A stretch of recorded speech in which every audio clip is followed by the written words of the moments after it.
Ijtimoiy tarmoqlarda pensionerlar mol-mulk va yer solig'idan ozod qilingani haqida xabarlar tarqaldi. Ushbu ma'lumotlar qanchalik asosli?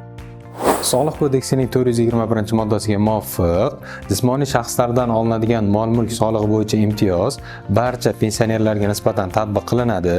Faqatgina buning yagona sharti shuki, pensionerlar o'zlarining mulkida bo'lgan turar joy obyektlariga nisbatan va faqatgina 60 kvadrat metr doirasidagina mazkur imtiyozdan foydalanish huquqiga ega bo'ladilar. Yer solig'i bo'yicha esa Soliq kodeksining 436-moddasiga muvofiq imtiyoz faqatgina yolg'iz pensionerlarga nisbatan tatbiq qilinadi. Ya'ni qonunchilikka muvofiq yolg'iz pensioner deganda yolg'iz o'zi yoki voyaga yetmagan yoxud nogironligi bo'lgan bolalari bilan yashaydigan pensionerlar tushuniladi.